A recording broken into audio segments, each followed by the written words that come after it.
Hey everyone, welcome back to the End of the Internet podcast. I'm your host Gonzalo, and if you've reached us, congratulations, you found your way to the end of the internet. Today's episode is going to be a slight defense for two rather poorly made movies. Today, Marcus and I are going to provide you with our defense of why it is we love two terrible movies, and it's only at the end of the internet that you will find a defense for both of these movies. Today, we'll be discussing my love and particular enjoyment of Suicide Squad. Yes, that Suicide Squad. And Marcus will be defending Masters of the Universe, which is based on the He-Man mythology. Both of these movies are pretty widely reviled, and I don't know a lot of people that share our enthusiasm and love for these movies. We are going to share that with you. We thought it would be pretty fun to talk about something that both of us love and that a lot of people don't. I think everybody has stuff like this, and though I don't necessarily believe in guilty pleasures, I do understand that I like some bad shit. We just want to say thank you guys for being patient. This podcast came out a little bit later than expected, had some bumps in the road over the past week or so, but we're going to try to maintain a weekly, if not bi-weekly schedule. Thanks for tuning in and listening. Again, sorry for the delay. So without further hesitation, here is our discussion and defense of two terrible movies. We hope you guys enjoy. Thank you again for liking, subscribing, commenting. Please let us know in the comments or via email, Twitter, what some of your favorite and dear movies are that maybe just about all of your friends can't stand. All right, we hope you guys enjoy this show. We'll talk to you soon.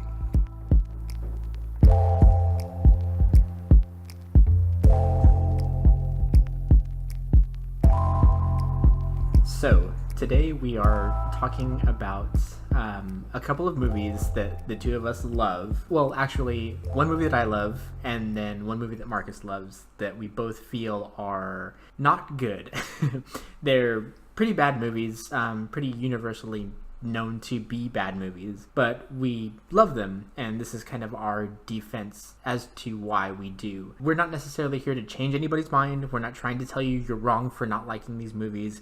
We're not saying that the critics are wrong or there's some campaign against these properties. We know they're bad. Absolutely. I don't think that there is any disputing that.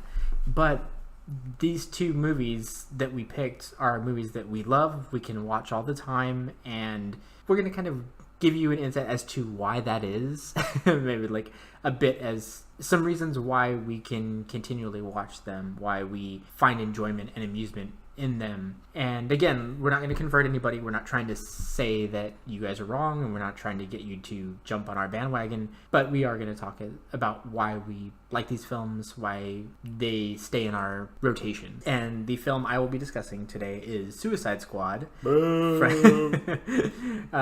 of the DCEU from 2016, and Marcus will be discussing Masters of the Universe, which is the movie that is based around the He-Man property. So we're going to go kind of, he'll go first, and then I will have my time to talk about my movie.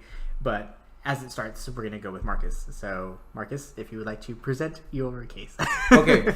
So when we discussed the idea of doing this Defending Bad Movies podcast, I was really excited about it. And I know in my heart that I like a lot of bad movies, but I couldn't think of any other bad movie other than Masters of the Universe. I grew up watching Masters of the Universe, again, it's He-Man property. I was never actually a ginormous fan of the cartoon. Like, I liked the cartoon. I had a lot of He-Man toys, but it wasn't like the greatest thing I had ever seen. You know, I don't know, maybe I just missed the boat on that. I was more of a G.I. Joe kid. Mm-hmm. But when Masters of the Universe came out, I don't think you missed a whole lot. I don't think I did either. I watched a lot of He-Man cartoons, and I don't think you missed much. Yeah. Of course, I was always drawn to Skeletor, even though Skeletor was weak sauce in the cartoon. His voice was fantastic, though. I hate his voice. There's something about like high-pitched, squeaky, squealy voices. Like Starscream. Well, that's fine because he's a second in command. That makes sense to me. I like the original dub of Vegeta. Oh, nice. No, it's Starscream's voice makes sense to me because his voice fits almost what his character is. He's the second in command. He's kind of a shithead, you know, not to be trusted. Skeletor is the man. He should have. It's kind of like the Bane thing. Just the voice does not fit what I feel the character should be. Okay. You know, that's how I felt with Hellboy. Like, it just sounded like a dude. Like, yeah, he was just dude guy, and yeah. I'm 100% with that. So, Masters of the Universe, little tidbits here and there. Came out in 1987. I was about 4 years old when it came out. I'm sure I didn't watch it right away. I know for a fact I didn't. Okay. I'm sure it was a year or two later that I saw Masters of the Universe. Do you remember when you watched it? For the first time? No, I don't actually. I remember being young. I remember being a kid because I would find sticks and be like, "Oh, I have the power." You know, I know all that. So I must have been at least maybe 6, 7. I mean, it had to be years later, but my mom has all the fucking stories of me running around with the fucking stick in my t-shirt. Yeah, back, like fucking He-Man. Yeah, you have to. I had found a stick, one of those ones with a little pipe where it could extend. Oh, nice. So that's how I was like, oh, and I would extend it myself, and then I would raise it in the air like an asshole. I was an annoying kid, ladies and gentlemen. But anyway, so I was about 4 years old when the movie came out. The 80s were definitely like obsessed with swords, For sure. If it wasn't sword, like the sight beyond sight. If it wasn't that sword, it was the Thundercat sword. Yeah, it's the Sword of Eternia. If it wasn't that, the Sword of Omens is what it's called. The Sword of Omens. And if it wasn't those, then it was Snake Eyes' fucking cool, ninja sword, which I didn't even think it had a name. Voltron's blazing sword. Blazing! Oh my god, form blazing sword. Okay, stop. That's another podcast for another day. Yeah. Top 5 '80s cartoon swords. I almost spit my drink out. Anyways, so when we were discussing the defending bad movies, this is the first movie that popped in my head. I absolutely adore this movie, and I completely understand why everyone thinks it's, lame. Mm-hmm. But I'm going to go ahead and start by defending my favorite movie. And I'm going to start with one person, one character, Skeletor. Cool. Anyone who has seen Masters of the Universe will know that this is not a He-Man movie. We're not watching this for He-Man. If you're watching Masters of the Universe for He-Man, you're watching Masters of the Universe wrong. I did say that. Hit me up on Twitter. I'll debate your ass. And maybe this is where that bias, or maybe this is where my mixed up head comes from. But for me, Masters of the Universe captured what Skeletor always should have been. Okay. It's like your perfect version of Skeletor. The perfect version. And you know what? When I was doing research, apparently there's a remake. Or a new Masters of the Universe movie being They've been trying to reboot that movie for the past 10 years, I think. Yes, but not now on IMDb it showed that there was a 2019 start, production date. Yeah, so that's kind of cool, but at the same time I don't know what to expect from that. Joe Carnahan was signed to do one he was a part of that for a while, and then he got out. So I'm interested, but since I haven't heard any real news about it, it's nothing to me. So again, probably CG Skeletor's face. I hope not. Okay, yeah. I hope not, but then again, I don't know. Right, we'll see. What we can do? We can speculate at the end, like after you present your case, we'll talk about like what the new one could do. Yes. Okay. I would be down for that. So, anyways, because we both have something to look forward to, I guess. You know what I mean? Like, yeah. Suicide Squad 2 and. You're looking forward to that? No, I'm just kidding. It's a joke. It was a joke. Hey, dude. I'll stop this podcast right now. No, anyways. So, going back to Masters of the Universe. Okay, so if you're watching this movie for He-Man, you're doing it wrong. Sorry. He-Man is the weakest part of the movie. I love Dolph Lundgren. He looks somewhat like a He-Man. He looks like an 80s version of a live-action He-Man. Mm-hmm. But, acting-wise, not the greatest. As far as casting goes, they could have done much worse. They could have done tons worse. But, I mean, even Man-at-Arms was kind of cool. The guy who they got to play Man-at-Arms. Really yeah, he had the voice worked for me. Like, he just felt like that's a live action Man at Arms. Exactly. Yeah. The way that Tila was awful. Tila was not good whatsoever. She was okay. No, she was awful. The little Gwildor was not good. I love that little character because I love the badness of that movie and how not good it is. But Gwildor I could have did without. But again, I feel like this was one of those times where Hollywood was like, we don't know what to do with this, so let's just do something. And I think part of it was like, this could be our new Star Wars. For sure. R2-D2, C-3PO, sort of. So Gwildor was that. Yeah, exactly. Because even Skeletor's like troopers, they look like stormtroopers. They straight up look like stormtroopers, like jet black, like Imperial. Fucking armor that is ineffective. Armor that they couldn't shoot very well. They had Star Wars guns, little laser blasters and stuff. But again, so going back to it, like I like how they tried to kind of stay with the lore. You know, there's Grayskull, and then they introduced the Eye. You know, which could like, tap into the cosmos. And with that being said, all the bad about that movie, about them, you know, like introducing this Cosmo Eye thing, you know, at Grayskull, and that's why Skeletor wanted it. Like, okay, I can get that. You know, let's bend some of this for the simple, you know, streamline the storyline. Yeah, so Simple Joe and Sally can enjoy this movie and understand what's going on. I get that. And there aren't like levels and levels of depth to the He-Man lore. Yeah, it's not. Yeah, exactly. They probably added more wrinkles to that particular cloth. Which I kind of like. If I had ever a chance to reboot anything He-Man, I think I would keep the Eye. You know what I mean? Like that was an interesting. If I were to reboot He-Man, I would keep Merman. That's it. Beastman's awesome. Beastman's pretty cool, but Beastman is cool. It would just be okay. So I was at work. Sorry, a little bit ago, and someone sold us a Merman like bust, and I was so close to buying it just because it looks so fucking cool. Like Merman is your dude. Dude, I have no attachment to that character. It was really cool. Anyway, wow! Oh my god! This boggles my mind. My mind is boggled. Anyways, so going back to what I was saying about the movie, Skeletor is the main sell. So first of all, music-wise, Poor Man's Superman music. That's exactly what that was. I didn't research who did the music for He-Man, and that's fine. You know, you guys can look that up and tell me who did it, because I'm not gonna look it up after. But very Poor Man's Superman music. But I loved it. Look it up. Like, yeah. No, keep ripping it. Skeletor is the absolute main reason to watch. I looked it up really fast. It's not John Williams. That's all that matters. Oh yeah, it's not John John Williams. Williams. It's not. But again, Poor Man's Superman music. I love that soundtrack. It's great. It even has, if you remember, the intro of Master of the Universe has almost a Superman, the first Superman movie, that weird like color, the font and everything.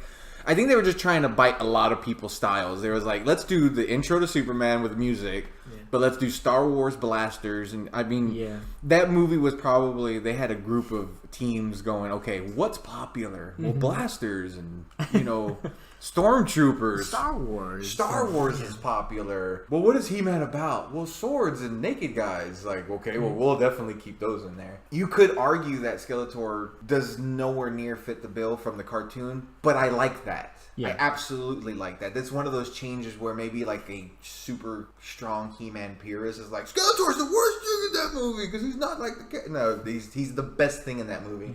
It's not even that far like the Mandarin in Iron Man 3. It's not even that big of a leap. Yeah. You know what I mean? It's not even that big of a change. It feels like something that you would see today. Like, oh, how do we translate this character into a movie? This is how you would do it. And that's the funny part. Like, if you were to break down the things that you should keep from this 80s movie, Skeletor, even from the design aspect, I mean, technically not the crushed velvet cloak, but... I don't know, it was kind of badass. like Well, if you zoom out a little bit, like, he has, like, crushed velvet pants on, too, and then we can skip that. Like, there's a little bit of a shine in most of his outfit, but when you just think of the cloak and that cool little, like, chest thing and the staff, like, okay. So Frank Langella was casted as Skeletor, and... if you don't know who Frank Langella is, the only thing I can really tell you, he was Perry White in Superman. He was in The Ninth Gate as Boris Bolton. Never seen it. Yeah. Never seen The Ninth Gate.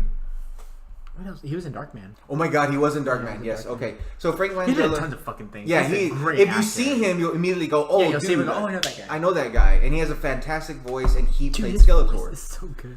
And if you were like, oh, we're going to remake He-Man, you want to bring James Earl Jones back for Lion King, then you bring Frank Langella back for Skeletor, because that's how amazing he did. He even quoted to say that was one of his favorite roles of all time, which I think is so fucking cool. That's amazing. Yeah. He has the best quotes in the entire movie. Easily. Anybody who remotely likes that movie, not just loves it like I do, but even remotely likes that movie, will quote Skeletor lines. Who's quoting He-Man lines? Yeah. No one's quoting him. Maybe even some grill door lines. Yeah, maybe. But it's Skeletor, maybe Evelyn, and I was gonna share. Yeah, exactly. And if you're quoting Courtney Cox lines, get the fuck out of my house. But yeah, so you have Dolph Lundgren as He-Man. He's one of the weakest things about the movie. You got Frank Langella as Skeletor. Meg Foster. If you see her, you go, oh, I know who she is. She's Evelyn. She's badass too. Like, I think Evelyn was a perfect cast. And again, design, character, all that good stuff. And then Courtney Cox is in that stupid movie. Her name's Julie, and she sucks. It's the worst thing about that movie is the human aspect. But yes, so going back to why I love this movie. I was a young child watching this movie, okay? And to me, the fight scenes were fantastic. The final battle between He-Man and Skeletor, where he's all in gold. Yeah. Like this leveled up. Like, it was a boss battle in a video game. Mm-hmm. He got what he wanted. He transformed into his most powerful force. He-Man has his sword. He gets into his most powerful, which there's no transition, which bothered me. It's like, there's no Prince Adam. There is no Prince Adam. Yeah, he's just He-Man all the time. Have you ever dissected that name? He-Man? That's yeah. the worst thing ever. Okay. But he works. He-Man. I know who He-Man is. He-Man. But that last battle scene as a kid was one of the most epic, because the music's badass. I love that music. And the way they shot it, again, think like a child. Yeah. Black silhouetted background, beams of God rays coming out of wherever, reds and blues. And every time their weapons strike, there's a spark of electricity. Like, all the power of the cosmos is in this battle scene. Watch it as an adult today, and it's awful because they're moving so slow. Like, it's like, oh, it's almost cringy. But don't watch it like that. Put your childlike, glasses on and watch through the eyes of a child, and it's fantastic. You could literally skip about 75% of that movie. The other things that I love, like, I really kind of like what they did with Beastman. Like, Beastman was kind of cool. Again, I feel like there were certain aspects of this 80s movie that were ahead of its time. Mm-hmm. Beastman's design, Skeletor's design, his character, Evelyn, like, those are all things that I totally could see now. In a modern day. Yeah. He-Man would, you scrap that shit. Don't bring He-Man. Even Man-at-Arms was pretty damn cool. Even his suit looked this. It wasn't. Okay. It's like Skeletor is the best thing about that movie. I think Man-at-Arms is the second best thing about it. I would not argue against you. They cast him well. His costume looked pretty accurate, but practical. You dare threaten her life? Oh my god! Let's go. Never think when you're hungry. That's rib bones. Yeah. Anyways, we're gonna have a podcast where we're just gonna quote movies all day. It's not even gonna be a conversation. Yeah, we're just gonna quote. We're gonna make a conversation through quotes. But again, I feel like there were so many little things in that movie that you could probably take now and do now and use them, and they would translate very well. But again, moving the fight from Eternia to Earth was one of its biggest low points, even though it did give us one of the coolest entrance scenes to me for a villain to make. When that portal opens and all the troopers are coming out and that music, dun, dun, dun, dun, dun, dun. Like when that, and they're coming out, and then at the very end it's Skeletor on his whatever the hell it is, his throne ship. So that ship always reminded me of one of those things. The toys. Well, it reminded me of one of those things that you would like ride in a swamp. I don't know what those are called. The big boats with the fans. Yeah. How dare you? Stop it. I always thought he's coming out of the swamp of Eternia. How dare you? I'll take that. That's pretty good. So I mean that entire scene where now it's funny. Something I was going to say a little bit earlier is that like since this movie was made in the 80s, it's like an hour and a half. It's not very long. You can sit 75% of it. It's like, but it's a short sit. It's not a long movie. It's not. It's really not a long movie. It's not. It moves technically well. The detective guy from Back to the Future and from Halloween. Wait, is he in Halloween? Isn't that him in Halloween? I think you're thinking of no. I don't. Not the doctor, but I thought that the guy that plays the cop is in Halloween. Oh, he might be. I don't know. Maybe it was a crossover. Maybe. I might be. It's the same. I must be confusing my bald white men. 80s actor. Wasn't he a wrestler in the WWE Attitude Era? All of that you can take out. Oh, is he Ross Perot? All of that you can take out completely. So you didn't like any aspect of like the Courtney Cox storyline with her dead parents and the boyfriend that was a musician and all that stuff? It was awful. It was the worst thing of that movie. It's so painful to get through. Like, the only thing that I even remotely like about that is when Evelyn dicks her transforming into her mom to trick her. Oh yeah. That's the only thing I dug because I was like, wait a minute, because I was a child, so forgive me, but I was like, is her mom really alive? Is she really? Maybe Eternia is heaven because she's working with the good. Oh, you got me too. I was a child. Leave me alone. No, all the human interactions are the worst thing. It's just really awful. And I see what they were trying to do, and technically, I think with a little bit of better direction, better writing, you could probably pull that off, like bringing the Eternia War to Earth. But the problem with it is that, like, when Skeletor and his troops invade that town, there's absolutely no response whatsoever. Like, it's a ghost town. There's no civilians. It's a little like Midwestern town, right? Or it's like somewhere outside of Chicago. I can't remember. Whatever it is, it just doesn't. It just. I mean, from what we know, and I guess there was no cell phones back in the day, but I mean, I'm sure there was some. Oh, this is the 80s, yeah. So you would have to dial 911. So. Yeah, it's a harder pill to swallow. Even then, because I was like, where are all the people? You know, like because there's a scene where he's on like that hovercraft thing, and he's like chasing down the stormtroopers. There's like nobody in the buildings. Yeah. You know, it's like a set. You know, so it just wasn't that great. But again, going back to it. Skeletor with the best lines in the movie. His interactions with Evil Lyn are so badass. Like, there's a way that chick Meg Foster plays Evil Lyn where you can tell, like, I don't know if it was just me reading into bullshit or whatever. I feel that the way she looked at Skeletor, the way she would talk to Skeletor, that there was a serious admiration there. Like, it wasn't just, I work for you. Like, she just seemed like, she believed in the cause. Yeah, I mean, and that's what I got from it. Again, I don't know if I'm projecting my wants, you know, but that's what it seemed like. She seemed, you know... That version of their relationship, Evil Lyn and Skeletor, reminded me a lot of Destro Baroness. That's what it needed, and that's what that relationship needs to be. You know, I think that's... Because I don't think they ever really did that in the cartoons, you know, it was just...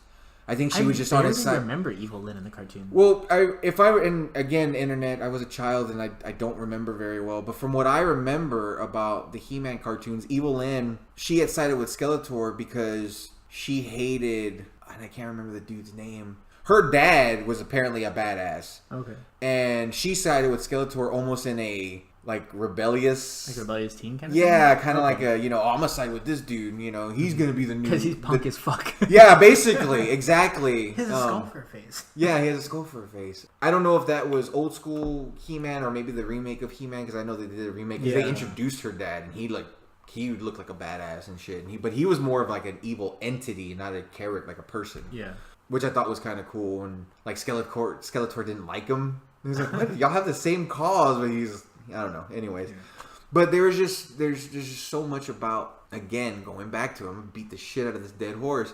They do Skeletor so right. Like, if you were to ask me your top 5 favorite movie villains, Skeletor is on that list. You have Darkness from Legend, you have the Shredder from the TMNT movie, and Skeletor is on that list. And then, depending on my mood, those 3 pieces can alternate. Well, yeah. That's how much I hold the depiction of Skeletor in Masters of the Universe to that high regard. So it's Frank, man. That's so good. I mean, and I'm not going, like, I'm sure maybe one more drink in as the podcast continues, I might quote some lines from Masters of the Universe, the Skeletor lines, but I'm not going to right now. But if you've never seen it, don't watch it, because you're going to be like, this what the hell is this? But if you've seen it and it's been a while, watch it again, but don't watch it for He-Man. Watch it for Skeletor, and you will go...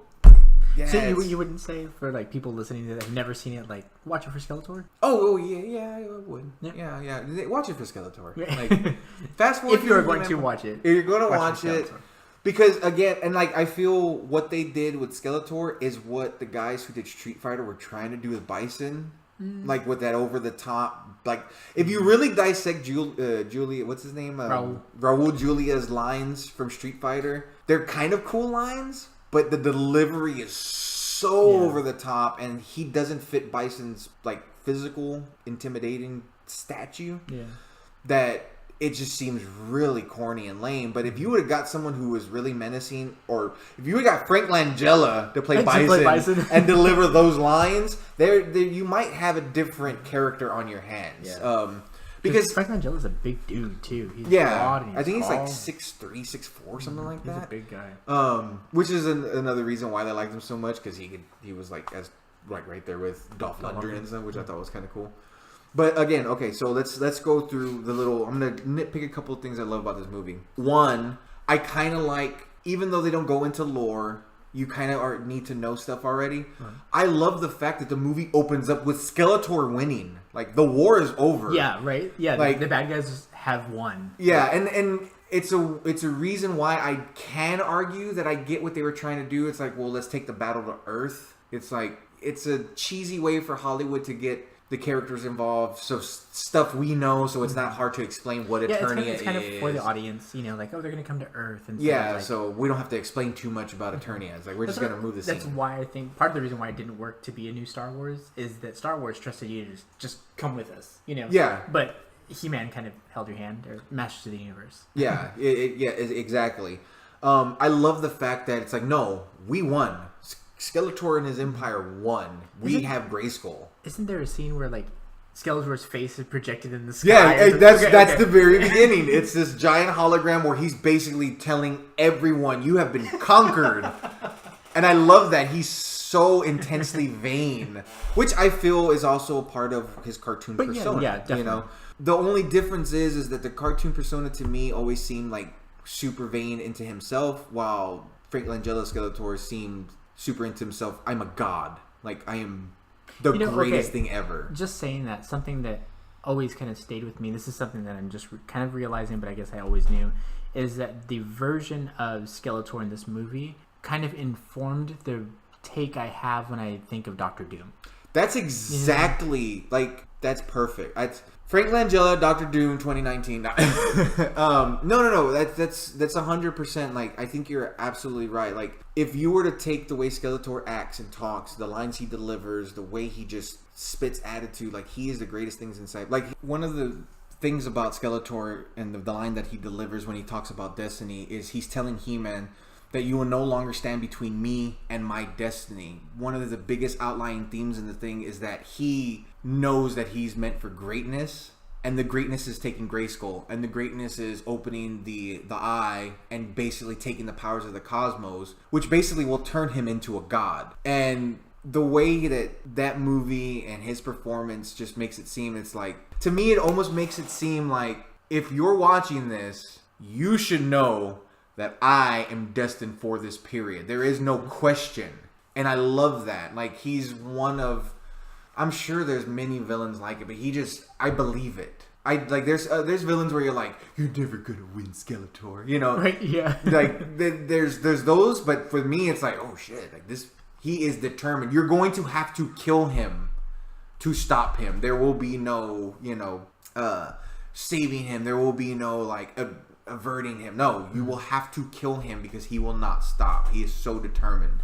I absolutely adore that about the character. So that's how it begins. Skeletor wins. There's one final confrontation in the throne, and then they go to Earth, and then it's just miles and miles of crap. Again, He-Man stuff sucks. But then they introduced the bounty hunters, a couple of characters that were new to, the movie verse of the Masters of the Universe, Blade, and that weird predator-looking lizard guy, and then Beastman is introduced, which is really cool, even though he's just like an idiot monster. Like, he's Sabretooth, cut and paste Beastman into X-Men. But somehow more interesting than Sabretooth was in the first X-Men movie. Totally more interesting, because at least he had more emotion. The other one was just, I dug all the effects too, like the costumes and stuff were all practical. Yeah. So they all looked really cool. Like, I don't remember their kind of like pompous leader. Like, Scar. Is his name Scar? I think his name's Scar. It's something R. He has like a felt jacket. It's like a weird like king's felt coat thing, like a fur. Like, it's like, why are you wearing that? And then he had like long David Bowie white hair. He has like a paw hand. He was awful. I really like that lizard character too. He was my favorite. His neck had that little like pulsing thing, like a frog. It was so cool. And of course, he gets diced. Yeah, but Skeletor did that, and I'm okay with that. Yeah, I wish they would have killed Blade though instead of. Oh yeah, Blade was awful. Yeah, he was annoying. Yeah. Okay. Anyways, so but then the heroes need to get back to Eternia. They have this the key, the cosmic key, and all this crap you don't need to worry about. So we get to the end, And He-Man has been enslaved by Skeletor. Chained, being whipped by a laser whip, which I thought was so cool. I can't explain to you how that works. But laser whip, He-Man's being whipped. And I love it because there's a scene where He-Man is being whipped in front of Skeletor, and Skeletor is sitting on his throne. He has a staff in his hand, and he's like, "Oh, I can't watch. Oh yeah, I can't watch." But he's like clutching his staff. He's like, is this weird? Like as he's looking, like it's almost like he's turned on by it. Yeah, like, it's almost like, ooh. Oh yeah. Oh. I remember looking at He-Man's body while that happened, and I just thought he reminded me of like hot dogs. Oh my god! Like the burns on his arms and shit. Yes, it reminded me of like. Oh my god, that's so good. So then you have him whooping He-Man's ass. He has the sword. You know, it's That's like right, this is throne, this right? is He has the Sword of Eternia. This is the end game. The heroes eventually figure out how to get back to Eternia. Then there's the final confrontation. He-Man's shackles are blasted off. But it's too late because he has a sword, and when Skeletor puts the sword into the main key thing to open the eye, Skeletor levels up, and that's the best way I can describe it. As an 80s kid, as a gamer, as all that stuff, he has this awesome quote. And I'm not gonna, because it's so long. But one of my favorite scenes is he has his hand in front of him, and this gold electricity is all over Skeletor. He's again like he's won. This is the end game. This is what he wanted, and he got it. And he's like feeling the energy flowing through him. Yeah. And when the light show ends, all you see before you is this god entity, this Skeletor made of pure gold armor with this ridiculous headdress, which now looking at it as an adult, it's like, oh, that's a ridiculous headdress. How can you move There's in no that? way to move in that, yeah. But it's cosmic energy, it's cosmic power, you know. It probably doesn't even feel like anything. Look He's at a god. Galactus' helmet. Yeah, exactly. Look at Galactus' helmet, you know. Tell that guy he looks stupid. He'll eat your world. I fucking dare you. But he gets that. There's a weird little like bad plot hole timing stuff where, you know, He-Man can get his sword back. It's like Skeletor usually just killed him. I was gonna say one of those things I really liked is how like he's like reaching for it and he's shooting electricity at it. Oh my god! Like, he's trying to grab it, and the way that like Dolph Lundgren and the effects work in that scene, it's perfect. It really works. It's like, so good. They knew how to make that work. It looks like it's burning him, but he has to keep grabbing it. Yeah, that scene just stays in my head. And it's one of my most favorite scenes because, again, growing up, watching this as a child, all I was waiting for was the, you know, I have the power line. Yeah. So it didn't click to me as he was trying to grab for the sword and Skeletor's giving him cosmic fucking energy and, you know, ripping into him. When he grabs it, because there's a scene, the zoom in scene, where his hand is on the sword and electricity's all over him. And when he pulls it out, he doesn't just pull it out, he pulls it out and goes straight up to summon the power of He-Man. Yeah, where he says, yeah, I have the power. And then it has the awesome little light show. And Skeletor has to like, oh shit, like he has to back up because the light is so intense. He's like shielding his eyes. He takes a step back, and boom, here we go. And I love it because even though as almost like in theater, everyone else is gone. It's almost like a play, right? Yeah, everyone else is gone. And I love that. You know, again, as a movie, because we've advanced so much in storytelling, it's really hard to sell stuff like that now. It's like, where's everybody else? And blah, blah, blah. And why aren't people taking pop shots at Skeletor? It's like... Everyone's just shooting at it. Right? You know, that's what they should have did. But the way that it's shot, it's almost like they're in another dimension. Exactly, you know? Like, which I love because else. the background gets silhouetted in darkness. There's god rays of reds and, you know, light coming out, and they have the most fantastic banter between them where he was like, "You will no longer stand between me and my destiny." And he's like, "It's always been between us." Like, oh my god, it's the best. And then he says one of my favorite lines, like, "Let this be our final battle." And when he says it, when He-Man goes, "Enough talking," he's yes. Yeah, oh my god, yes. So cool. Oh my god, internet. I hope you can hear my energy because that is the absolute best thing. Yes, that is the most fantastic. Enough talking. He's like, just yes. He's so disgusted with him. Yeah. I'm going to crush you now. And then he says, "Let this be our final battle," and the two weapons clang in this amazing spark of light. And I remember as a kid, I freaked out watching that. You know, I was like, "Oh my god!" He-Man's sword is in blue energy, and the gold Skeletor which again, one of the greatest looking weapon staffs ever is the Ram staff, Skeletor. Oh, yeah. Don't you ever... I want internet. Hit me with something that's better than the Ram staff. Like, if you wholeheartedly believe something is better than the Ram staff that Skeletor holds in that movie, I would like to hear it, because there's nothing better than that. It's really impressive. And even the gold version is so beautiful. Anyways, I would love to own that. If anyone's selling that, right. Call me. Holla. Prop. But yeah, so they have their final battle, and again, as a kid, the final battle looks awesome. But as an adult watching it now, it's like, oh, this is kind of slow. It's it's weird. It's really slow. Yeah, it's like it's like watching two geriatric guys fighting each other. It's not great, but as a kid, it's one of the best fight scenes ever. And then of course, I can't explain to you the logistics of why Skeletor loses his power when the Ram staff is broken. A simple scene where it's like all the power of the cosmos is within the Ram staff because it's too powerful. Yeah. I couldn't hold it all, so I had to store it in my Ram staff. Because the Ram staff is supposed to be like Skeletor's source of power. You don't know that unless you're a kind of a He-Man sweaty, I think. So that would have been kind of cool, like a little like, this is the most important thing because this will hold the power of the cosmos, So when He-Man destroys it and he loses his energy and he goes back to Skeletor and he's on a knee and it's like, it's over. And he's like, yes, for you. And Skeletor, one last lunge, but he falls off and then the movie's over. Yay. It's fantastic.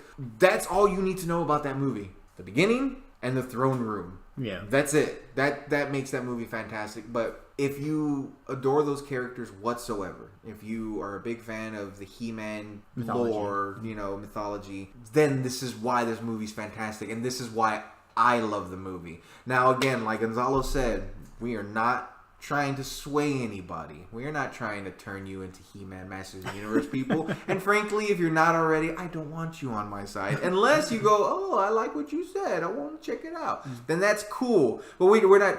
I just want to explain to you, Internet, why I love Masters of the Universe. But yeah, that's kind of what I brought to the table. It's a comforting movie. It's a movie from my childhood as well. You're pretty close in age. And... yeah, when you said that you were going to do Masters of the Universe, I was super excited because I really like that movie too. Dude, I've been so excited to talk about Masters of the Universe. And then like Gonzalo asked me, so did you watch it? I was like, what? Watch it. I live it. Like, I don't watch Masters of the Universe. I know that movie. Like, it's so good. And just a little... to finish off my thing, its Metacritic score is a 35. Its Rotten Tomato score is a 17%. It is not a very well-liked movie. But yeah, so that's my defense of Masters of the Universe, why I adore that movie. So, Gonzalo? All right. So, my movie that I'm going to defend is a much more recent film. It has less in the way of defense for like they didn't know any better. So I'm doing, as mentioned earlier, Suicide Squad from 2016. It was written and directed by David Ayer, producer of Warner Brothers, part of the DC Extended Universe, and I was really excited for it. I'm not a big, I'm a huge comics fan. We both are. But Suicide Squad was not a book that I followed. Haven't read a lot of, a Suicide Squad series. I haven't followed these characters since I was a kid. They're not, burned into my head the way the X-Men are, or Batman or Superman. But they're definitely interesting, and seeing this take and hearing that David Ayer, a director and writer that I really like, I think End of Watch is a great fucking cop drama. Really is. I think Fury is a fantastic war drama. I actually just recently watched that movie. Yeah, I've seen Fury 4 or 5 times. Still gets me. End of Watch keeps my pulse pounding. I really liked Harsh Times. I love Harsh Times. Christian Bale. God, it's good. I like Street Kings. Oh my god, yeah, Chris Evans in that. Yeah, there's just so many good people in that movie. And he makes I guess they're almost like pop features, they're like violent crime movies. Yeah. I think with End of Watch, he kind of stumbled into being a better filmmaker than we thought he was. And then Fury was like, oh no, he knows how to make movies. Yeah. And I think with that promise, he was given the keys to this particular, vehicle. But he was given 6 weeks to write this movie because they had already decided on a release date. So they're like, we're gonna get the cast going, you need to be done in 6 weeks, get it going. And I don't know that that's the best way to make a movie. I know. Yeah. No, not at all. So this is a movie that is very much despised by the fan community. It's despised by most of my friends, by most people I know. It is by far one of the worst DC movies I've seen. Yeah, and this is going to be a little different. Like, I like I recognize that Masters of the Universe is a bad movie, but I still enjoy it because I saw it as a kid. Marcus does not like this movie. No, I don't. And I always go through that phase where the first time I watched it, I was like, oh, that's not bad. Like, I dug this and that. It's the second and third times I watch a movie where I really, like, the rose-tinted glasses come off. Apart. And I'm starting to realize that the one thing DC can do are movie trailers, because the first major trailer to Suicide Squad with the Queen soundtrack got me ridiculously hyped. And because of that has led to part of the reason why this movie was a failure. Yeah. Right? Because, so there was this Comic-Con footage that came out that was really dark, and it kind of like leaked, so DC kind of got in front of it, Warner Brothers did, and they're like, okay, let's just release it so that people don't watch this shitty, pirated version of it. But then the first actual trailer was cut together by this place called, I think they're called Trailer Park. It was a trailer production company. And it was damn good. I think everybody loves that trailer. It was really exciting. And, heroes have a bad side and all that shit. Yeah, the Queen song is playing. It's so good. And it's exciting and exhilarating. And, it's kind of like the best of Guardians of the Galaxy with, like, this dark edge to it. It was so interesting and entertaining. That's the most perfect thing you could have said, because that's exactly how I felt. I was like, oh, they're taking a Guardians of the Galaxy page, but they're gonna make it dirty. Yeah, Like, I think the title was like "Worst Heroes Ever." Yes, really cool. It's so like, good, so smart. But Warner Brothers being so reactionary, I believe that's a word. Yes, reactionary. Took that as this is how the movie should be, and so they hired on Trailer Park to make a cut of the movie, right? So they edited the movie too. So there are basically 3 cuts of this movie. There's like an executive cut, there's David Ayer's cut, and then there's Trailer Park's cut. And at the end of it, they made an amalgamation of all 3 cuts. So this movie is some weird Frankenstein version of a movie. Yeah. So out there is David Ayer's original script, his original idea for the movie. And there are parts in the movie that I think really shine and are like, oh, that's kind of deep. That's what this movie was supposed to be about. This movie was supposed to be about threat and control. Like, there's a lot of, like, did you just threaten me? There are a lot of lines where, like, Flag and Deadshot and even Amanda Waller talk about threat.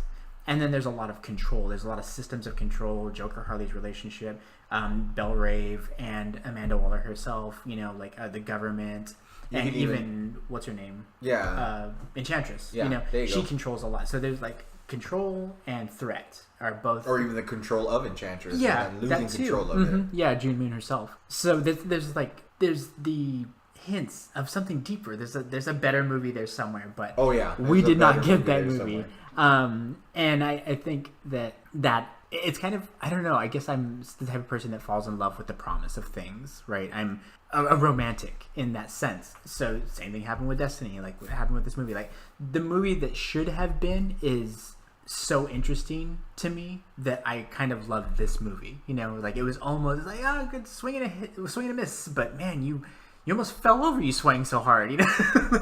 That's impressive. That's cute, because I'm over here going, what are you fucking doing, idiot?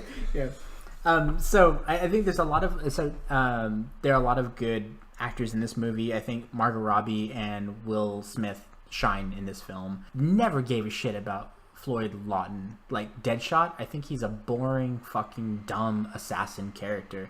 He is a cookie cutter, stupid, idiot DC villain. I've never liked his costume, never liked the character. Thought he was infinitely boring. They tried to make him cool and in his character design from like the 80s and stuff, and every time I saw him, I thought, like, it was hard to stay awake. I just cannot stand Deadshot. I think the only interesting costume redesign was when they just gave him a trench coat. Yeah. And I was like, wow, this is the best you got. And it looks cool, but it's like, oh, this is so boring. But casting Will Smith as Deadshot, I thought was a genius move. And it had been a long time. I grew up as a Fresh Prince fan. I really liked Fresh Prince as a kid. I was in middle school when Fresh Prince is out. I loved Will Smith. I loved him for a really long time. And it was really nice to kind of like root for him again. Like, I didn't like After Earth. I couldn't even watch it. After Earth is awful. iRobot was like the start of like I could not stand Will Smith. Yeah. But seeing him in this, I was like, oh, now I can root for him again. I'm really excited. And he really brings a charm. There's a charm to his Deadshot that, like, I don't know. It's hard to not be entertained by. There's a couple of times where, like, you're like 2 seconds away. Go, hey, is Will Smith about to curse? Right? Yeah. It's like, did you just talk to me like that? No. It's like, are you about to get hood? Like that was nice. I really, really enjoy his performance in that movie. I guess there's a nostalgia to it. You know, there's like, oh, this is, you know, my dude again, because I loved Fresh Prince. I loved, you know, Independence Day. I liked all the Bad Boys and stuff. I was a big Will Smith fan, you know, growing up as a kid in the 90s. But to have him be charming and capable in this movie was exciting. And he brought something more to a character that I didn't like in the DC continuity. And then Margot Robbie as Harley Quinn. Harley Quinn was one of those characters that I felt would be really hard to translate on screen. And I can't fucking stand her costume in this movie. I think it's awful. Terrible. And it's a disservice to the character. But there's some scenes in it where she looks just like fucking Harley Quinn. Like there's a scene where they're going up this building and they're gonna go get Amanda Waller, HVT1, as they say. And you know, she just decides to take the elevator. She goes up and she gets attacked. But there's a scene where she's like kind of like looking out in the mirror and she fixes her ponytails and she's kind of spacey. And it's like, God, it's like at the comics page. Yeah, she looks like fucking Harley Quinn. Right when you said there's a scene, I was like, it has to be that one. Yeah, that's exactly what I was thinking of. It reminded me of Heath Ledger's Joker in that I don't see Heath Ledger, I see the Joker.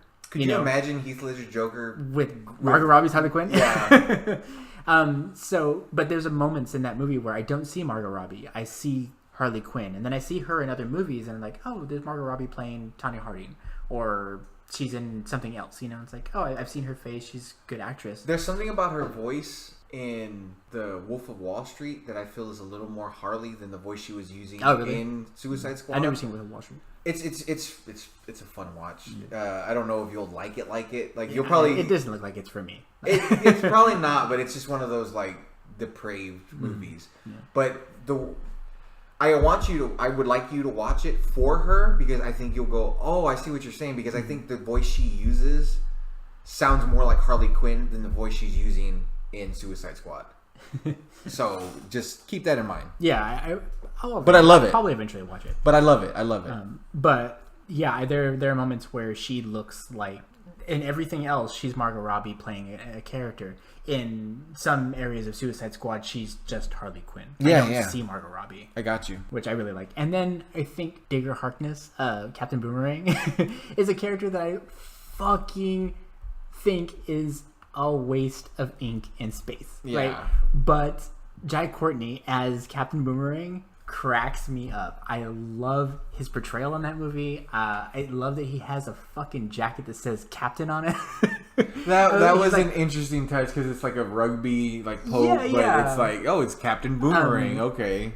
And this leads me into another reason why I like the movie. There's some charming performances in it, but it's also kind of a diverse cast. You know, this movie ended up making like over $730 million or something. Everyone was like, "What the hell? This movie sucks. Why is it making so much money?" And the same thing happened with the Fast and Furious franchise. Is that people underestimate how badly they want to see themselves on screen. And I think the Fast and the Furious movie and Suicide Squad are two examples of a very diverse cast with a lot of people of color, and that brought people to the cinema. I agree. There is like basically, so El Diablo is played by Jay Hernandez, and he's basically like a LA gangbanger, you know, but like Hollywood's version of what they think an LA gangbanger is like, right? But he's kind of heroic and he has a redemption and he is a metahuman that's almost a god, you know, an old Aztec god. And I remember the second time I saw this movie 3 times at the theater. Oh my god! Yeah, I just really, really enjoyed it. We live in South Texas and we're surrounded by a lot of brown faces, and I would hear people in the crowd just like get excited and jazzed and, you know, like orale and shit like that. Yeah. When scenes with El Diablo. Yeah, exactly. I heard that a lot. Yeah. Yes. And we're not being stereotypical. Yeah, we're not that is real. Mm-hmm. That is real. And there was an actual excitement. There was something similar to when I went to go see Wonder Woman. You know, like the energy of all the women and the daughters and mothers in that crowd that were dying to see like themselves represented. The same thing happened in Suicide Squad, where there were like people of color, and, you know, like there were a lot of people that were like, "Oh, my dude, go get him," you know. And it was entertaining. It was a nice mix. It wasn't just some cardboard cutout, you know, Yeah. that like is unreachable and doesn't look like us. You know, it was entertaining and inclusive, and there was something about that I think really spoke to audiences in a way that nobody really expected. And of course there are a bunch of like snobs, and we're snobs too, you know, just like, oh, why the fuck did this thing make money? But part of it is like, hey, Yeah, you mentioned I Fast really and like to Furious. see it. Yeah, I really like to see these myself on screen, you know. Like, I could never accept that I could be a hero until I saw Aladdin. You know, it's like, oh, the dude's brown, I'm brown. He has kind of a big nose, I'm kind of a big nose. I have a monkey. The monkey's his uncle? Different movie. But that's another thing that I enjoy about that movie. I enjoy seeing that much representation. I like that a lot of people seem to have fun. Every theater, every audience that I saw this movie with, there was a lot of laughs. There was a lot of enjoyment. There was no like tension or boredom. I don't know. I think people that go to the theater, they know these feelings when you're in a crowd. And like Last Jedi, that was a rough one, you know. Yeah, I didn't see that one in theater, but that's what people would say is that people who went to go see in theater is like the energy was kind of weird. Yeah. You know, because some people were like, oh, this is great. And other people were like, this is awful. Yeah. And I was, you know, I'm not a big Star Wars guy, and we're not going to go too much into that, but I saw that movie and I was like, oh, I would have been on the what is this crowd? Like, this is not good. Yeah. You know? So. But there was like there was a fun, vibrant energy to every crowd that I saw when I saw Suicide Squad. You saw it 3 times in theater? I saw it 3 times in the theater. Yeah. You spent money on 3 tickets to watch Suicide Squad? I did. I just want to repeat Just that. just say if you guys ever think And that again, I know what I'm talking about. Again, No. I know that this second part to the podcast is a little different because, like Gonzalo mentioned, I am not a fan of this movie, so I don't want to shit all over what he's saying. But it's really hard to pull back because. But what's interesting, I like, is that this is like the audience. You know, this is like most people. You really watched it 3 times? You know, like you're questioning why I like it. And I've actually watched it 3 times, but I only paid for it once. Yeah. And it's just something that's really. There are a lot of moments in the movie that I really like. It's kind of like what is one of your favorite moments in that movie? Okay, so like Team on a Mission. Okay. I like movies like that. Predator. And Predator. Okay, so there's a scene at the beginning of Predator when they're flying into the jungle and they're all kind of like talking and being shitty with each other, and you know, there's a song playing or whatever. So there's that same scene is in Suicide Squad when they're flying into Midway City. There are 2 helicopters that are transporting the squad. They're called Task Force X is the actual name of the Suicide Squad. And then there's another helicopter that has like the B Squad, you know, just like other soldiers. Clint Eastwood's son is on that squad.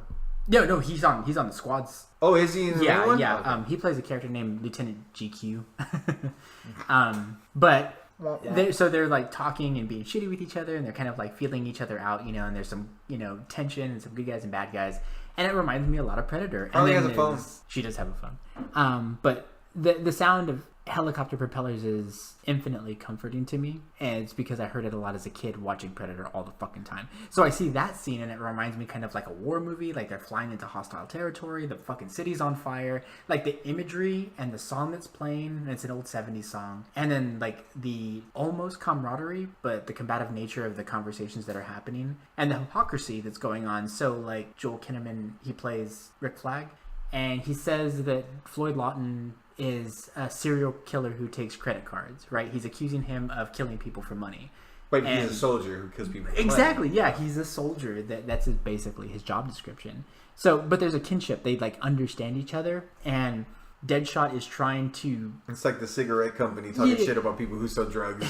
Well, like Deadshot is trying to illustrate that they're more similar than they think, and you recognize that through the performance that Rick Flag is uncomfortable with how similar they are, you know, and it really bothers him, so he has to keep shitting on him. And I like that. There's a cool, real like chemistry between Will Smith and Joel Kinnaman. Like when they bring him out of Belle Reve and they're like, you know, take off the restraints and, you know, let's see what you got. After he shoots all the targets and he never misses and he blows the hole in the thing. And then he like lists his demands. When he's like, you know, you have to send my daughter to Ivy League, and you know, it's like, and if her grades can't cut it, you gotta white people that thing, and you know how you do. There's a moment where it looks like Joel's gonna crack. Like it looks like they cut away because he started laughing. And if you watch that scene again, like Will Smith is making him laugh, and there's like a camaraderie there that I really dig. I think those 2 characters play off each other well. And that I just find that whole movie to be very entertaining. I think Viola Davis she's awesome. She's so good. She's awesome. I've never been a big fan of that character, Amanda Waller. I think in the comics, she's kind of cool in the comics. She's done some pretty dastardly things.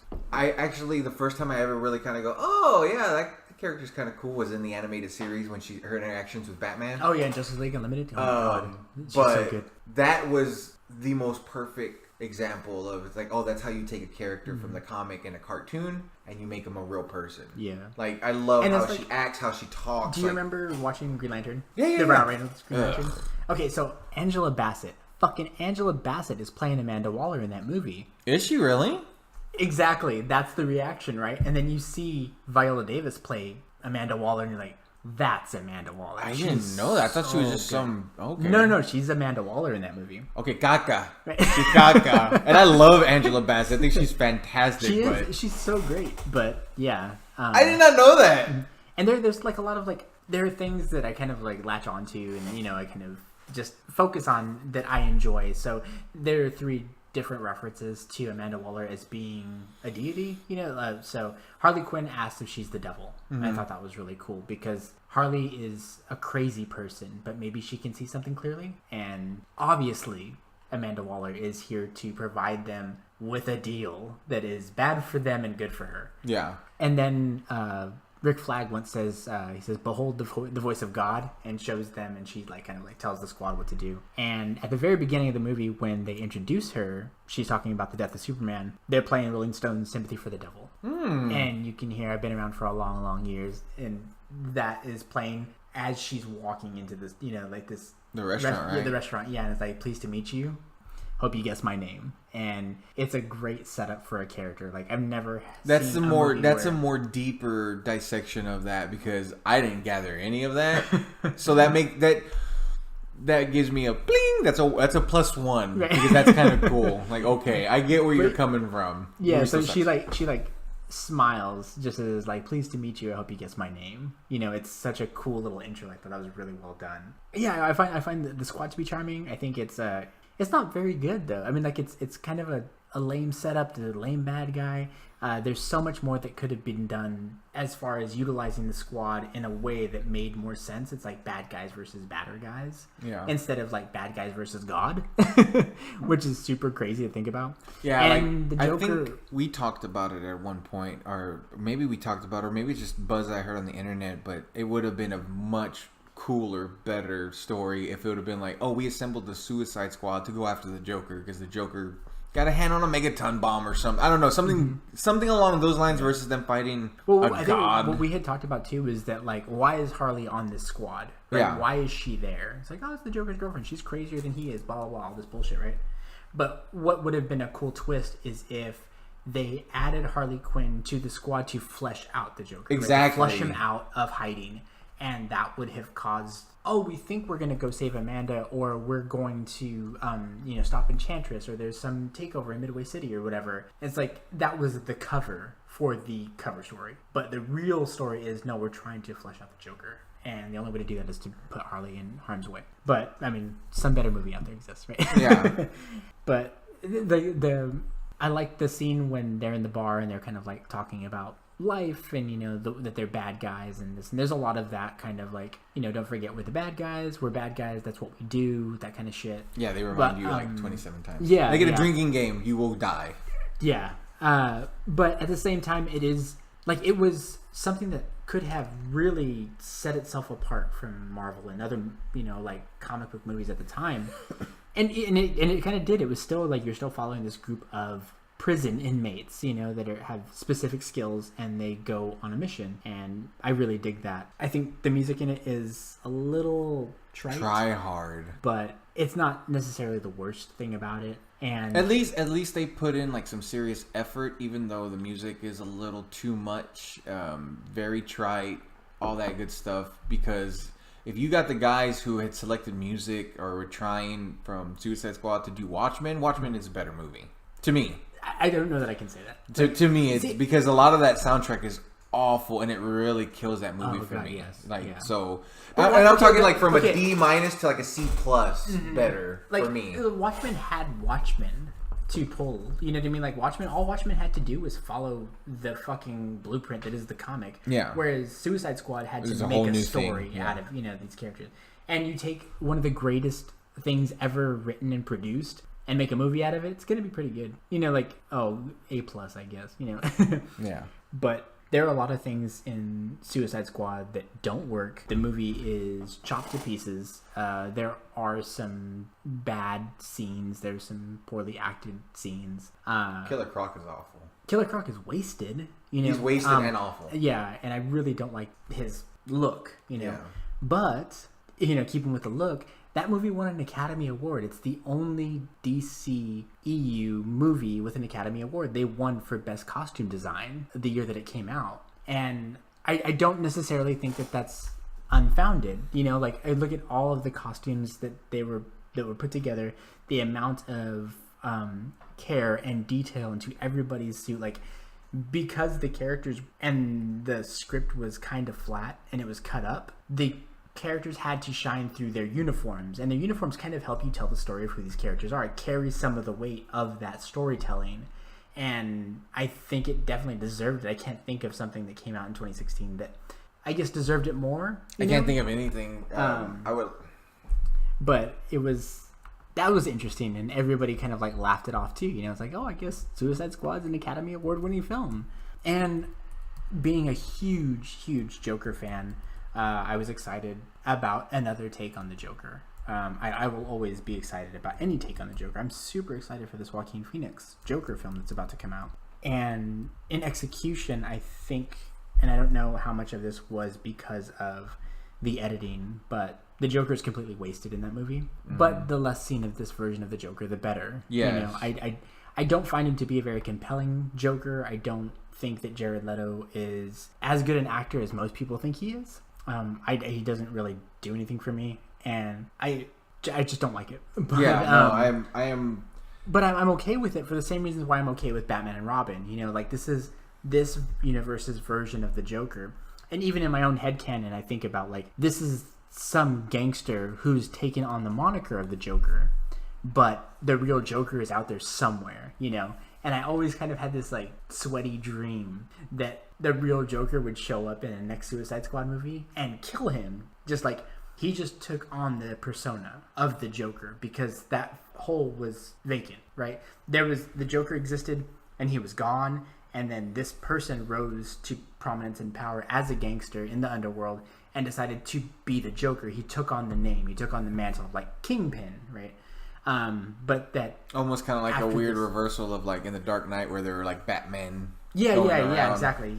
And that in the next one or whatever, in another part of the DC extended universe, there would be a scene where the Joker would show up and kill this version of the Joker. You'd really have that'd be really cool. But yeah, no, and I would absolutely adore that because I think out of everything I dislike about Suicide Squad, I think the Joker is the number one thing that I cannot stand about that movie.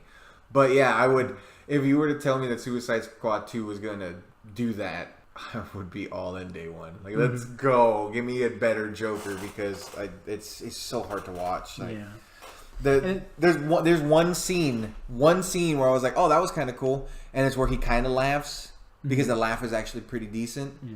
But yeah, And another thing that's interesting about that movie that I think added to its box office was that this presentation of the Joker Harley romance was something that a lot of Joker Harley fans wanted, right? This version of the Joker didn't hate Harley, and he wasn't necessarily as abusive as he is in the comics and the animated series.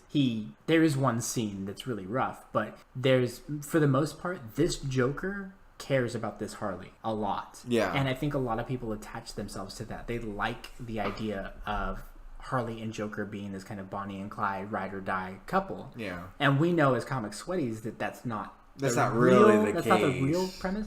But in this universe, in this version of those characters, it was like when Harley jumps into the chemicals willingly, the Joker he was just going to walk away and abandon her, right? But he just can't do it. He has to go back for her. And that's the connection that these two have in this movie, in this universe. They are Bonnie and Clyde. They are a couple. They are a power couple. You know, the king and queen of Gotham's criminal underbelly. Yeah. And I think a lot of people liked that. You know, it's something that kind of like shone through. It's something that made people happy. Yeah, I wasn't super against it. Yeah, and right. I'm not. Cool. I don't necessarily mind a Joker that's about Harley. You know, and it's a give and take, but in a weird, crazy version of romance. Mad love. In this mad love. Google it. Right. But there are definitely a lot of missed opportunities. Something that I thought would have been a really great deep cut. This is the one thing that I'm like constantly it's always at the back of my mind every time I watch this movie, is that so Scott Eastwood plays Lieutenant GQ, right? He's basically second in command to Rick Flag. And instead of naming him GQ, he should have been Lieutenant Rock. And if he had been like the grandson of Sergeant Rock, been cool. And that this version of the Suicide Squad would have been Easy Company. If like Easy Company had have been the B Squad, that would have been such a great sweaty little like really cool Cuba reference. You know, like it would have been so cool for all of us nerds out there to like go, oh my god, you know. That and would he have been kind really of cool. like he kind of looks like the part. He kind of looks like a modern version of like. And when Men of War came out, when the New 52 launched, I thought that was really cool. There was the first arc, it was about like modern warfare, and it was called Uneasy Company, and Sergeant Rock's group is known as Easy Company. And I thought that was really cool. It was such a cool modern take on it, you know, something clever to do. And if GQ had been a Rock, I thought that would have been really cool. Awesome. That would have been awesome. And there's another scene so at the end of the movie when the Enchantress is blowing shit up, there's a scene where there's an aircraft carrier on a monitor and it gets destroyed by a lightning bolt, right? But you see a ship escape. And so this is a CGI moment, right? Someone had to animate this. And no one could ever convince me that wasn't supposed to be Hal Jordan. So there's an aircraft carrier, it gets destroyed, and one ship flies off. One airplane flies off of the aircraft carrier just as it gets destroyed, and it flies off in the background. It's like Captain Marvel. Who better? Why not throw that in? You know, it's like, oh, he was there. And something that I thought was a wasted opportunity that they kind of hinted at in BVS was that you could unite these movies by big incidents. So I think Flash, Aquaman, and Batman should have all taken place. Like, where were they when Superman fought the Kryptonian gods, right? When Superman fought Zod in Metropolis, we see that Bruce was there, right? It would have been cool if in a Flash movie, that movie starts with the Battle of Metropolis. And same with Cyborg. Where was Aquaman in the Battle of Metropolis, right? It unites them all. And if you do... Yeah, because you have the what is it? The Earth, the world engine. The world engine in the water. Yeah. Like, it could have been shaking Atlantis to its core. There's no reason why Arthur wouldn't have taken notice, you know? You know what would have been really cool? And just, that would be really awesome. Maybe there was like, you know how there was two? You had to destroy one? Yeah. It would have been cool as like, we have to destroy them both. And Superman's like, well, if I can do that, like, it would have been cool if they would have, like, if we crunch the numbers, if I destroy one, we might be able to do this. And it's like, but the math is showing, no, we need both destroyed. So while he's destroying one, it's like, maybe he, like, gets back to, you know, whoever he was talking to. And it's like, what's the status report? It's like, the second one was destroyed. Yeah. It's like, how? And it's like, we don't know. Yeah, it's like, we think because you destroyed the first one, the second one was when it was actually Aquaman. Yeah, it was. That would have been cool. Oh my god! And same with like and then that's how that movie could start. Yeah, exactly. Like the way that BVS starts, I thought was pretty brilliant. It is. That, like, where was Bruce Wayne when this was happening? This is where he was. So it's like the Flash movie could have started with, okay, the movie opens with Barry not knowing what the fuck to do, and after seeing his characterization in Justice League, he could have just been trying to help, you know, just like moving people out of the way of falling debris, and that's it. That's all he did. But he ran from fucking Central City all the way to Metropolis and was just helping out for an afternoon, and then he left. He was exhausted. He didn't know what the fuck to do. Yeah, that's eat how he and sleep for yeah, like a he week. passed out or something. Yeah, he slept in Kansas on a farm road or some shit like that. Which would have been interesting because then it'd be like, you know, somehow, some way, Bruce has all these major cities under some kind of surveillance, and he sees this beam of light, and then through his detective work, he goes to find. See, I wouldn't do that. What I would do is like have like, you know, Wally West or even Bartholomew, like his great grandson from the future, show up and get him to Central City because he needs to be there for the start of his film. But it's like a time travel thing. You know what I mean? Yeah, that'd be cool. But anyway, so there's that scene in Suicide Squad, and I remember the third time I saw it, I was like, why does that airplane fly away from that aircraft carrier? And it's like that. Why even bother to animate? Yeah, that? Why even bother? And I thought, I'm sure that's cool that if like then we do Green Lantern and I guess whatever the second wave of DC films would have been. The first would have been this is where Hal Jordan was the night that the Enchantress hit Midway City. He was the only one, the survivor of the loot, like whatever the name of this ship was, like the Chicago or whatever, like Hal Jordan was the only one that got off. He survived, but he's a good enough pilot to have survived, and then go from there, Yeah, there's only one pilot who could have survived that. Yeah, it's fucking Hal Jordan. Camera scene changes to Hal Jordan. Right. That would have been awesome. And just for the record, I think BVS is a horrible movie, but it was shades, literally a couple of tweaks here and there of being a great movie. Yeah, the problem, I think, with a lot of the DCEU movies is that they're so close to being really good. Yeah. They're just not good. Exactly. So going back to Suicide. So this is just a movie that I think is like entertaining.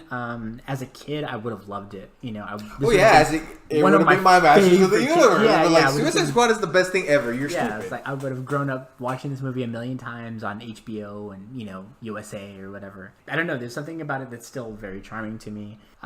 There's a camaraderie within the squad itself. It seems like a lot of these people seem to be having genuine fun with each other. They like to be around each other. Didn't they all get tattoos? Yeah. It's like squad. They must have really dug each other as people.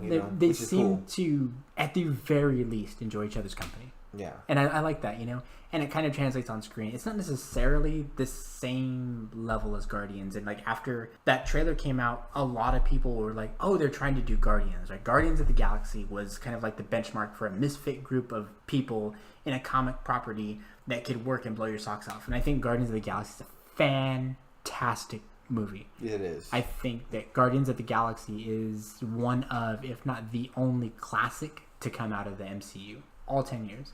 But interesting postscript to all of this is that James Gunn has been hired to write Suicide Squad 2, and I believe he's going to direct it as well. So now they were trying to amp his style. They're like, just get the dude. So they were able to get James Gunn, and he will be making the second Suicide Squad, which I'm really excited for. I'm into that. I will give that a second chance. There's a lot of DC EU movies that I'm no longer like really interested in. Like especially like with Aquaman, it looks okay, but I'm not gonna go watch it in theaters. I'd be surprised if I watched it in theater too. Yeah, I still do want to watch it, but I'm not gonna watch it in theaters. I don't really actually care about what's going on with Wonder Woman right now. Yeah. I haven't really until I saw a trailer for 85. I'm not. Yeah. I'm just out of it. Kristen Wiig is Cheetah's pretty cool. I love Kristen Wiig. See, that bothers me. I hope she acts the shit out of it because all I can see her is in Bridesmaids. No, she's great in Bridesmaids. No, that's what I'm saying though. But like, she's Cheetah. Like, but what attachment do you have to? No. It's like when people talked about like, oh, that's not the Mandarin. It's like, is the Mandarin your favorite villain? Like, no, I know, but it's just going back to that's like having it just doesn't. I can't see it because I've never seen her in anything serious, so I don't know how her acting chops are when it comes to like, no, this is a serious role. All I see is Ghostbusters, Bridesmaids, just like the Skeleton Twins is really good. Okay, see, I need to see something of her serious because all I can see is goofy Kristen, and I love that, and I love that. I love her. She's awesome, but as Cheetah, like, okay, that's weird, But maybe she won't even be the main villain. Maybe it's just like, oh, that's the curveball we're throwing. I feel like now the DC EU has a good grasp of what they're doing, and that like we're just gonna make movies, and like this Joker Joaquin Phoenix movie looks crazy good, and what I've heard about the Birds of Prey film, I'm really excited for. I haven't heard anything about it, and there's just some rumblings that I'm pretty excited for. I think the DCU is going to head in the right direction, and especially James Gunn doing Suicide Squad. They need to get their shit together with Batman. Is all I'm saying. Hey, Matt Reeves is on the case, son. Hey, yeah, I thought David Ayer was on the case, and then the studio screwed him. So yeah, I would be surprised if they fuck with Matt Reeves' vision of Batman, but we'll see. Who knows? Yeah, we'll see. I don't know. But yeah, so I think that the movie has a real charm to it. It has a warmth to it and a playfulness that isn't discussed enough. And like we said, we're not trying to convince anybody, like if you don't like Suicide Squad, you've seen it, I'm not going to change your mind, and I don't mind. Like, I like watching only one thing Squad. I love about Suicide Squad is the 21 Pilots soundtrack. The 2 songs that they had. That one, all my friends. Oh, That one. That the lyrics are perfect. Yeah. And it was like, oh man, why wasn't Suicide Squad better? And it's funny because like okay, so the problem I have with like GQ not being a rock, the same kind of principle applies to that character that the Joker's man, Frost. It's Johnny Frost from the Liber Mijo Brian Azzarello Joker, the Vertigo book. Like that guy that kind of like goes on a journey with him and he ends up getting like shot in the face at the end. So yeah, it's the same dude. Oh, I didn't even like deep cut fucking character, right? That's awesome. Like, why have him in that? You know, like, oh, it's cool that you did some digging.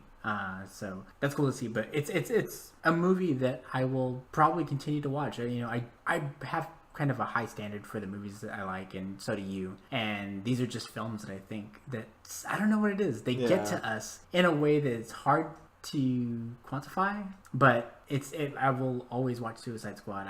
And there are definitely like chapters that I'll skip. You know, I won't sit through it all the time, start to finish, but those are a lot of the reasons why I like it. I think it has more merit, and it's hard for me to say turn off your brain, you know, because I don't think you should ever do that, and I don't think that's ever a justification for shitty art. But at the same time, everything doesn't have to be Macbeth, you know, everything doesn't have to be fucking Shakespeare.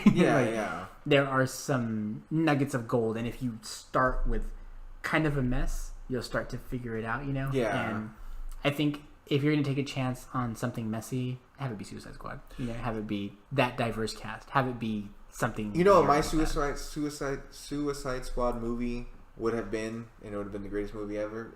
Scratch what I said earlier about, oh, we're going to assemble the Suicide Squad to go after the Joker and bait Harley. No. We're going to assemble this ragtag group of villains to go after Batman. Like, that would have been cool. Right, if Amanda Waller's just like, all right, fuck this. Yeah, fuck like, this dude. We're going to get this guy. Yeah, we're going to go after him. On Hollywood Reporter. What? That was weird. That was weird. My phone just was like, what did you say? Right. That would have been awesome. Like, you assemble, because a lot of those dudes, those are Batman, you know, run-ins. Oh, that's another thing. Something that I tell people that, like, I get really sweaty about, is that there is a scene in this movie where Deadshot is fighting Batman in the streets of Gotham. That's a sentence I never thought I'd ever hear. You know, like, growing up, watching the movies that I did, like, growing up in the 80s and the 90s, like, if anyone said, hey, in, like, 2016, you're going to see a film where Deadshot fights Batman in the streets of Gotham, I'm like, fuck you, no, that's never going to happen. It's never going to happen. And I got to see that, you know. I was truly thrilled with that kind of stuff. And it's cool, like, because I'm a big DC Comics fan, I'm a bigger DC fan than I am Marvel. Seeing all these characters, any of them, makes me happy. I see Rick Flag, see Amanda Waller, see the Task Force X, see Deadshot with his mask on, seeing Killer Croc, you know, Captain Boomerang. These are characters that I've grown up reading and loving, and get to see them in the big Hollywood treatment, you know.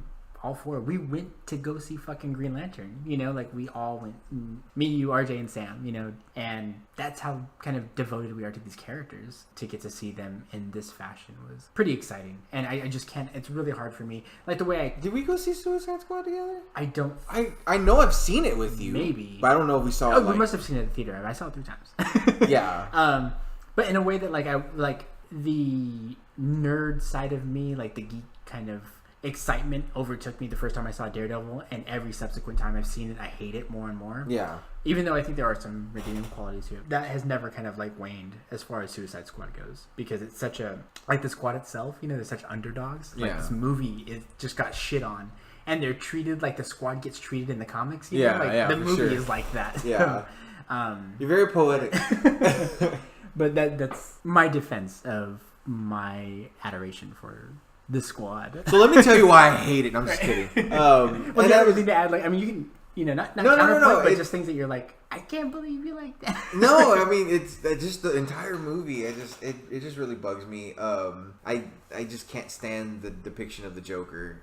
It really bothers me. Rough. The tattoos, the gold, the messed up teeth. Like, I really tried to make an argument for it. It's like, no, it's cool. Like, oh, it's so edgy with the Joker smile on his hand, and like, the more and more I think of it, it's like, that's the stupidest thing I've ever seen. Like, well, like, some of the backstory too, I thought was really interesting. That, like, David Ayer had talked about how this version of the Joker was the Joker that killed the Robin that's in BVS, you know? Yeah. And so Batman lost it and smashed his fucking teeth out. Which is fine for me. Like, then that's okay, because I don't mind so now his he grill. has this grill, right? Yeah. And it like... So the Joker, this version of the Joker is very like self-conscious. So he has like smiles all over his body because he can no longer rely on his actual smile, which I thought was really cool. Like that's why he puts his hand over his mouth and shit like that. You know, like he has all these fucking smiles. Like he's the Joker, where he have ha ha ha all over his fucking body. Yeah. And damage and all that shit. It's like because Batman broke something psychologically in this deranged human being and made him worse. And now his smile is something that he isn't happy about, so he has all these substitutions for it. Well, you could also, I mean, and I don't know, maybe I'm just kind of like trying to like that because I still don't like it, but I like where you're coming from. But you could even say maybe he got all this stuff, so it was a constant reminder to Batman too. It's like no,